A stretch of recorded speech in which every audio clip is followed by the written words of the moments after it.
Hello, thank you for joining with me. We are reading with the Course Companions. We are on Chapter 24, The Dream of Specialness.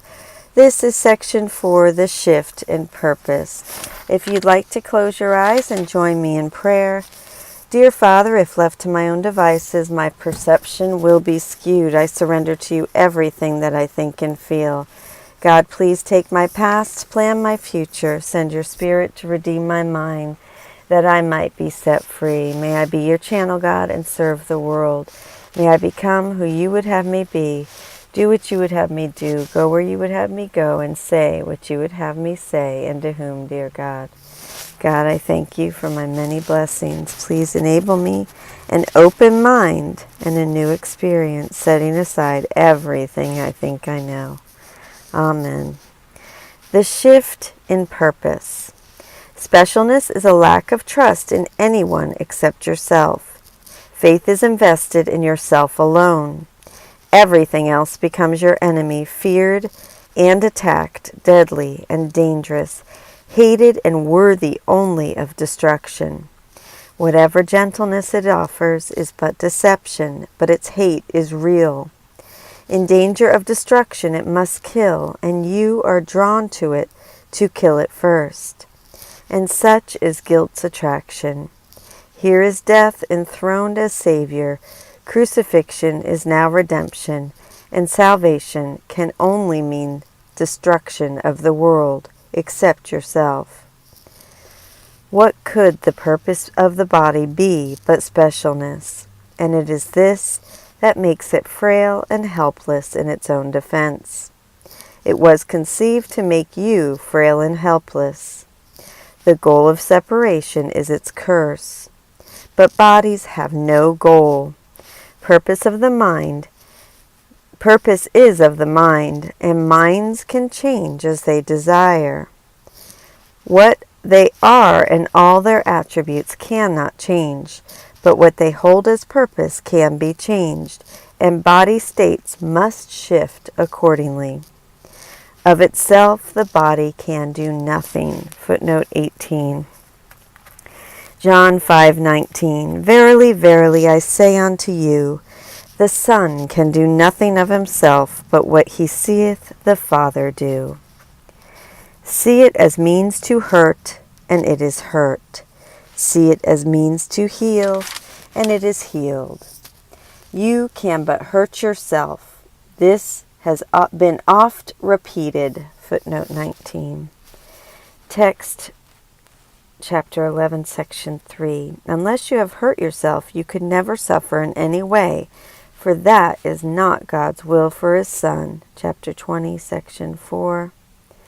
Nothing can hurt you unless you give it the power to do so. All right, so this has been oft repeated, but it is difficult to grasp as yet. To minds intent on specialness, it is impossible. But to those who wish to heal and not attack, it is quite obvious. The purpose of attack is in the mind, and its effects are felt but where it is. Nor is mind limited, so it must be that harmful purpose hurts the mind as one. Let me repeat that. Nor is mind limited. So must it be that harmful purpose hurts the mind as one. Nothing could make less sense to specialness. Nothing could make more sense to miracles. For miracles are merely change of purpose from hurt to healing. This shift in purpose does endanger specialness, but only in the sense that all illusions are threatened by the truth. They will not stand before it, yet what comfort has ever been in them, they will not stand before it, yet what comfort has ever been in them, that you would keep the gift your Father asks from him and give it there instead. And we're going to go down to footnote 20. To keep the gift your Father asks from him means to keep from your Father the gift he asks you to give. Given to him, the universe is yours. Offered to them, no gifts can be returned. What you have given, specialness has left you bankrupt, and your treasure house barren and empty, with an open door inviting everything that would disturb your peace to enter and destroy. Footnote 21, Luke 12:33. Provide yourself with purses that do not grow old, with a treasure in the heavens that does not fail, where no thief approaches and no moth destroys. Long ago, we said, where am I? Okay, I apologize. I'm going to repeat that sentence. They will not stand before it, yet what comfort has ever been in them that you would keep the gift your Father asks from him and give it there instead. So I went way up, but that's okay. Given to him, the universe is yours. Offered to them, no gifts can be returned. What you have given specialness has left you bankrupt and your treasure house barren and empty, with an open door inviting everything that would disturb your peace to enter and destroy. Long ago we said to consider not the means by which salvation is attained, or how to reach it, but do consider and consider well whether it be your wish that you might see your brother sinless. Footnote 22, chapter 20, section 7. Your question should not be, how can I see my brother without the body? Ask only, do I really wish to see him sinless? To specialness the answer must be no. A sinless brother is its enemy, while sin, if it were possible, would be its friend. Your brother's, quote, sins, unquote, would justify itself and give it meaning that the truth denies. All that is real proclaims his sinlessness. So all that is real proclaims his sinlessness. All that is false proclaims his sins as real. If he is sinful, then is your reality not real, but just a dream of specialness, which lasts an instant, crumbling into dust. Do not defend this senseless dream in which God is bereft of what he loves, and you remain beyond salvation. Only this is certain in this shifting world which has no meaning in reality. When peace is not with you entirely, and when you suffer pain of any kind, you have beheld some sin within your brother and have rejoiced at what you thought was there. Your specialness seems safe because of it, and thus you saved what you appointed as your holy Savior, and crucified the one whom God has given you instead. So are you bound with him, for you are one with him. And so is specialness his enemy and yours as well. And now let's read Robert Perry's commentary on this section. This brief section continues to expose specialness for what it is. How can it be that something universally regarded as perhaps the most valuable prize in life is this inherently destructive? Look at the picture Jesus paints here. While specialness is our treasure, we trust no one but ourselves. Everyone else is a competitor to be mistrusted and ultimately vanquished. Even those closest to us are still outside the sacred circle, which is so small it includes only one person, ourselves. While specialness is our treasure, our body is dedicated in one way or another to making us appear more special. We probably sincerely wish that Jesus hadn't mentioned this, but let's face it, he's right. Our bodies are hotbeds of specialness. We are forever trying to showcase and enhance their special attributes, so as to win at the game of specialness. Competition is fierce on this level, so we realize we are never going to truly win this contest. But at least we can get a couple of rungs higher on the ladder, or keep ourselves from sinking lower too quickly. The big focus in this section is what specialness does to our perception of our brother. It makes us see him as a sinner. This should hardly be news. We all know that being special rests on being more virtuous than the sinners out there.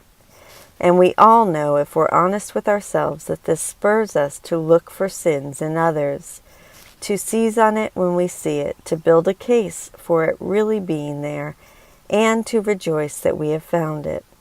Finding it can be such a joyous experience that sometimes we need to immediately go and tell our friends, as if we had won the lottery. Specialness, in short, drives us to see the very worst in people. All three of these things, that specialness leads us to trust only ourselves, to dedicate our body to its service, and to see the worst in others, are things we can easily verify through simple self-honesty. Perhaps then we can give Jesus some trust when he goes on to tell us the unseen results of all this. One result is that the attack inherent in specialness is felt first and foremost in our own minds. The purpose of attack is in the mind, and its effects are felt but where it is. The whole idea of specialness is that by putting you beneath me, I can feel lifted up. Yet if putting you beneath me drags me down too, then the whole exercise is futile. Another result is that our bodies, those bodies we so desperately want to keep in special condition, are actually made sick.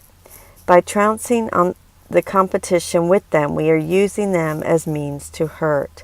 And what we use as means to hurt, we will mentally attack, because we think it deserves it. And mentally attacking our bodies makes them sick. It's important that we take all this on a personal level. I will confess that I've had a lifelong attachment to specialness, which got me into so much trouble as a kid that I've been trying to back off from it ever since. I maintain that it's a special weakness of nerdy guys. And no, that's not just an excuse. Okay, it's an excuse. I remember giving a lot of thought to this as a boy. How many 12-year-olds in California, I would muse, are this good in this area, and this area? Of course, I never heard the silent but obvious answer, tons. My point is that I need to apply all this very personally. Specialness leaves me alone, trusting only myself. Specialness hurts my health because it causes my mind to attack my body for its sins. Specialness impels me to actively look for and magnify sin in others. Finally, this destructive impulse to attack them creates its wreckage first and foremost within the walls of my own mind. By attempting to drag them down, I drag myself down. What's interesting to me as I reflect on all this is that I've not only had a lifelong struggle with specialness, I've also had a lifelong struggle with judgment, with seeing sin in the world. As I said earlier, there is a high associated with finding concrete proof of sin out there. Now I see that high is the rush. Now I see that high is the rush of specialness. I've just taken a hit on my favorite drug. Seeing it that way kind of takes the fun out of it. I am therefore finding the punchline of this section especially appropriate today. If I am willing to stop crucifying my saviors, if I am willing to see them as sinless instead, then I myself can come down from the cross. Thank you so much for joining with me. We are reading day 283, section 4, the shift in specialness. We're reading with the Course Companions group led by Emily Bennington, and this is Robert Perry's commentary. Thank you so much. Have a beautiful day. I love you.